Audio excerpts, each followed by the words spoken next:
Thanks, Peter, and thanks also to the rest of the team at the center for pulling this together. You know, I thought I was lucky being invited to this conference. Of course, when John called, Jodie said yes. It's a sort of a knee-jerk response to any time I get a call from John. There was no choice that I had there. I thought I was lucky, you know, until I realized that my job is making me stupid. Thanks, Joe. And I'm going to die sooner than I ever thought, and certainly sooner than my sisters in other developed nations, and I really want to thank Stephen for that. And I always thought I was doing just fine putting in the hours I was putting in, and certainly thought I had 6 good ones inside of me, and I just want to thank whoever raised the 6-hour limit according to the neurological, whatever, the brain studies. Thanks very, very much. Was that you, Jennifer, who raised that? Yes, Jennifer. Yes, thanks. But I actually do know that it's really great to be back here in Iowa. I lived here. I went to Grinnell College. I'm an alum, and I want to recognize my fellow alum who is running the, I believe she's here still, running the Grinnell's 2-year-old wellness program on campus. I also worked here. Once upon a time, I worked in a presidential campaign here in Iowa. And how long ago it was before Iowa was Iowa in the presidential campaigns and was a real true benchmark. So for those of you who have no clue what I'm talking about, it was way back in 1972, and it was a great experience.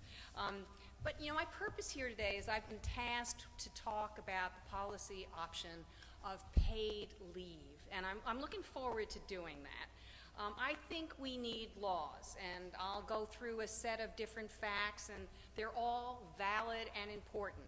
But I also want to emphasize that it is my opinion that, in fact, facts matter, but they're insufficient in getting policy change and legal change. We need to appeal to the heart, whether it's the heart of the policymaker who really, really, really wants to get reelected, or it's the heart of his or her experience. So we need to be marrying all kinds of efforts in getting policy change. Now, what I'm not going to be talking about, since I'm talking about paid leave, is workplace flexibility, and we've had a lot of conversation about that. So this is just an aside. I know it's on the clock, and that's not creating any pressure or stress, none whatsoever. But about workplace flexibility, I mean, I think we've heard from the panels today that even in places where there is success in getting employers to provide workplace flexibility, many employees don't take advantage of that. So what we need is a culture change. And one of the things I might suggest about a bill like the right to request workplace flexibility is that it can enhance culture change if all workers feel that they have the same right to ask for some kind of change in their workplace. I worry that the only people who might be able to take advantage of it are, in fact, managers, supervisors, directors, and so on, and the hourly workers might not. But I think it might stip, if you will, a little Yiddish in here, it might stip along this process where we need to have a globally new approach, kind of a universal feeling about workplace flexibility. Otherwise, we're going to increase stratification. We're going to be talking about inequality tomorrow. I mean, you know, it would hurt a lot to work hard on workplace flexibility and see it increase stratification. So I'm encouraged by employers like Costco and others who seem to get it for whatever reason. It seems not to be learned. It seemed to be, in my mind, a sort of intellectually, well, instinctual reaction on the part of the CEO of Costco. He just gets it, that it's about his employees, and that's what's really going to make him go ahead. For other employers, too often, you know, you can make a profit on the low road. And if you're making a profit, why change? So again, this is this issue of how do we motivate change? And I'm going to be talking about now paid leave. A quote first. I work a weekend package at a hospital where sick days aren't provided. A lot of us either end up going to work sick, who is that helping? That's in the note. Or the single moms end up leaving sick children in the care of a family member. That's a quote from a Moms Rising member right here in Iowa. And I want to thank her, although I can't directly, for giving forward that personal quote, but I also want to thank Kristen Rao Finkbinder for co-founding Moms Rising and making people across the country able to participate in this process of explaining to other people around the country their real lives. And if you'll all join me in thanking Kristen.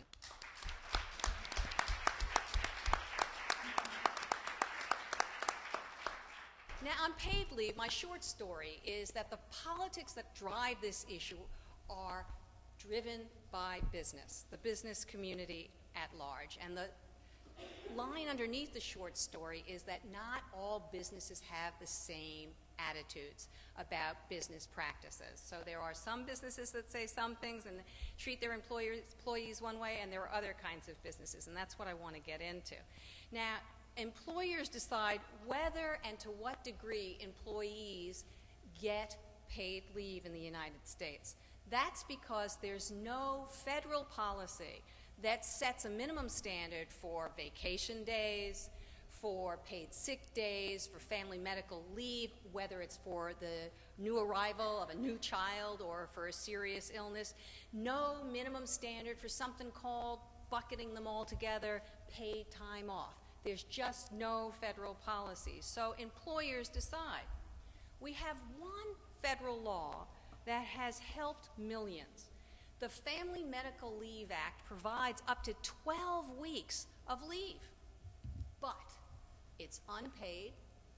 The unpaid leave is only available for serious illness or the arrival of a child. It's not there for strep, and it's certainly not there when you've got to take an elder to an appointment to see the doctor. It's just not there. And unpaid leave is only available to about half the workers in this nation because by definition under the law, the firms that have to offer this unpaid leave are only those above 50 employees. So a whole lot of our workforce, half of them, don't even get the protection, the job protection of unpaid leave. Now, we've heard that the U.S. is an outlier nation, and it's just devastating to actually be talking about the fact that we are where we are. We just don't seem to get it. Laws would be unnecessary if all workers got paid leave from their employers from the get-go. We just simply wouldn't need to bring Congress into the act at all if every employer provided every worker paid leave. So who here, for example, can take vacation and not lose pay? Okay. And who here can maybe have a strep throat and take those days off and not lose pay? Okay, I think what we have is a good sampling of what's happening around the country.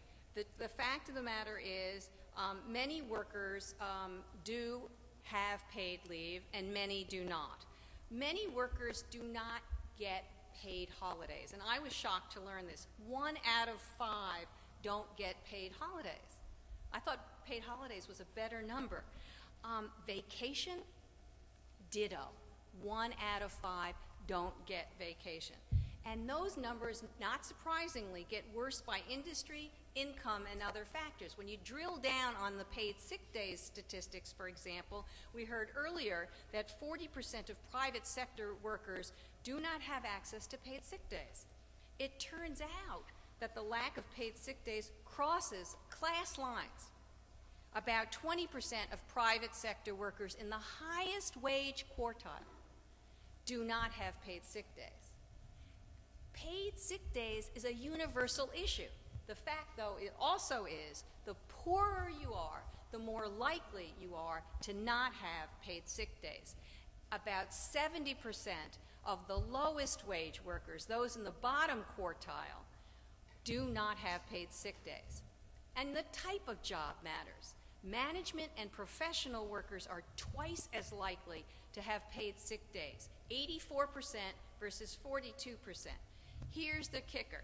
Sometimes there are employers, there are organizations that house both those who get paid sick days and they have a policy that provides paid sick days and those for whom they do not give paid sick days.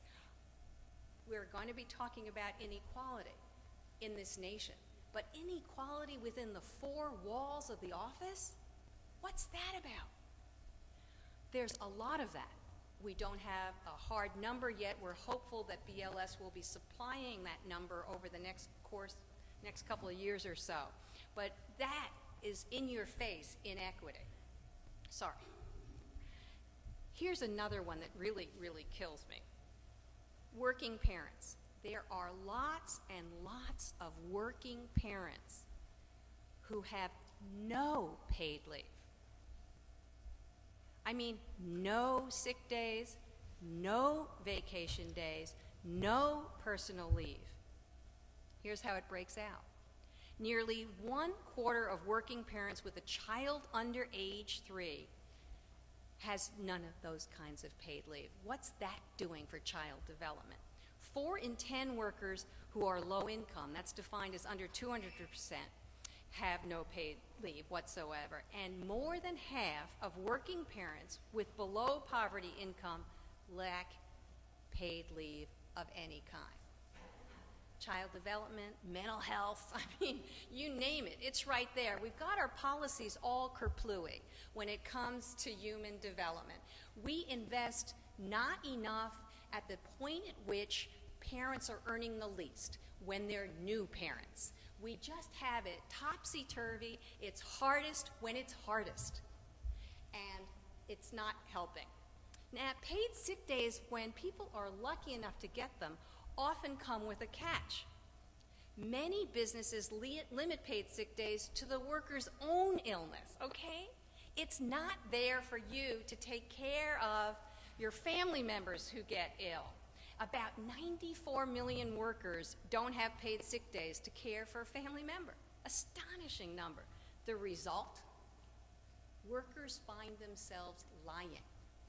Since they can't have a paid sick days, they can't tell their employer that they've scheduled, the abscessed tooth recovery plan over at their dentist 3 days from now, or whatever it is. They can't tell their employer about some health clinic visit that they've got scheduled. Instead, they call up the morning of and say, I've got something that just happened this morning, I can't come in. So I can't tell you, they can't tell them about Johnny's immunization because they're not allowed to care for Johnny. So that's a bad dynamic for the office, but it's also stupid management, because managers are better off when they know about scheduled absences. Another thing happens as well. This is really actually the silver lining. I don't know how many of you have heard of a book by Lisa Dotson called The Moral Underground. It's a new book that she's had out based on 8 years of research, and her finding is that oftentimes middle managers are discovering that they have a moral dilemma. Their employee is coming to them and saying, I need to take care of my family, but the rules of the office are not allowing me to leave that day early, or some other kind of time scheduling dilemma. The managers are faced with this moral dilemma because they believe their hourly worker ought to have access and time to take care of the needs of their families. And she met many such managers across this nation. I think that's a force we've got to figure out how to tap. I'm not looking at you too much, Kristen, but if anybody can do it, you can do it. We all can do it in this room. That's amazing. That people who are in the management position are breaking the rules to help hourly wage workers take care of their families. Now, those are some of the catches with paid sick days, but there's also some catch-22s. When workers have paid sick days, if they take it, in too many employment situations, it taketh away as well. Employees get a demerit, a chit, or different by any other name, it's the same thing. If they add up enough of these chits, these demerits, they could lose wages, they can lose promotions, they can lose everybody else is getting a raise. It affects them in any number of ways. So a firm can say, we offer paid sick days on the one hand, But for their hourly workers, usually, it may mean a different thing. If they take it, they're going to lose it. And here again, we have Moms Rising to thank for pulling together a whole website devoted for workers to tell their stories with demerits. And it's a really heartbreaking thing to read. Not that anything else here in this conference has been heartbreaking. So the public, though, another good news thing is that the public wants paid leave policy. Recent polling on paid sick days shows overwhelming public support for a law, not for the idea, but for a law for paid sick days for all workers. And the question asked, would you favor setting some kind of minimum standard? And it was 75% of those sampled said yes. And when you reach numbers like 75%, what that tells you is you're reaching across ideological lines. And in fact, they drill down that there's Democratic support and there's Republican support for providing a minimum standard of paid sick days. And besides public support, there are public policy reasons for paid leave that are very significant. Here I'm speaking about sick days and family medical leave. And there's lots of reasons, public policy reasons for vacation days, but John's bill, and I will always call it John's bill. I know there's some member of Congress involved, but it doesn't really matter because it's John's bill. But you can ask John about those as well. So let's just take a few of those public policy reasons. Health. We've just gone through health reform. Well, it makes sense to have paid leave in order to make health care reform meaningful. If you have purportedly health insurance, you're able to go to your doctor and it's paid for, but if you can't afford to leave the job because you're going to lose wages or the job itself, you just can't access that whole big thing called health care reform. And it also saves costs, health costs, in a variety of ways. Namely, if you have paid sick days, you're less likely to go to the emergency room. And you can, by staying with children who are in hospitals, reduce their hospital stays by about 31%. Those are significant health savings. In the education area, we're all focused on dropout prevention. Well, it turns out that older children are often taking care of younger children. And paid sick days plays into that. The absence of their parents having paid sick days means that Johnny in the 11th grade is taking care of Susie in the 2nd grade when mommy can't come home and take care of the baby. There was a study that said that 22% of kids, and these are interviews of kids who had dropped out of school, 22% of them said they dropped out of school to take care of a family member. Now, this is not all about paid sick days, but it indicates to you the potential of that issue. And on the employment front, we invest a lot of federal dollars and some state dollars on job retention and job placement. To the degree that people, in fact, are losing their jobs, you know, it's just counterbalancing, it's just undercutting all of that federal investment. There's also a business case for paid leave, and that means there's going to be a healthier workforce and there are cost savings and cost benefits. And the issue is that too often what's only heard are the cost side and not the benefit side. What's the problem? What's the problem? Why can't we get ahead? I think it's basically fear. A lot of businesses fear the unknown. They're sort of like human beings as organisms. It's just a new change and they don't want to go forward and go in the new direction. Here's a quote. America's business owners are a resilient bunch, but let there be no doubt, H.R. 1 will be the demise of some. And as that occurs, the light of freedom will grow dimmer. Big time. That was a denunciation of the Family Medical Leave Act in 1993. And who said it? It was none other than John Boehner. Guess what? Firms haven't folded as a result of the Family Medical Leave Act. There's, of course, as well, a resistance to any kind of government regulation by some. The chambers of commerce are automatically going to be opposed to any kind of government imposition of any kind of activity.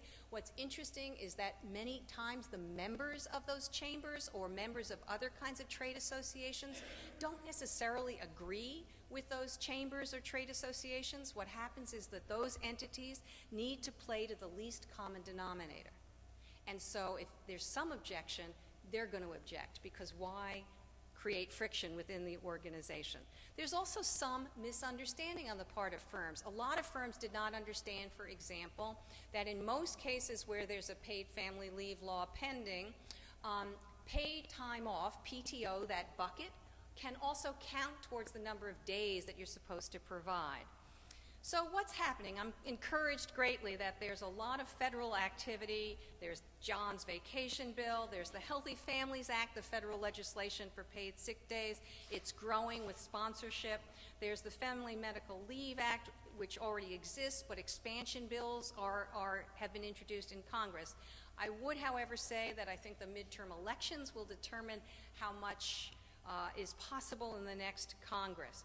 Most activity is concentrated in the state and local level, and this is almost taking a page out of the minimum wage laws that we've seen, that states and localities are leading the way, and here it's incredibly encouraging.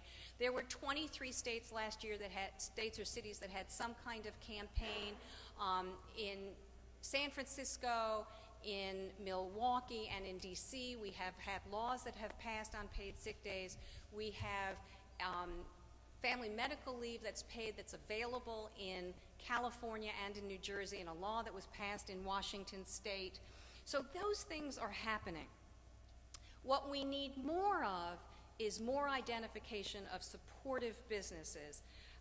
And we want to mimic what the Businesses for Shared Prosperity, and I'll look over at Chuck because of his incredibly valuable work in this area, where companies around the country by state signed up in support of a minimum wage campaign, and that ultimately led to federal legislation.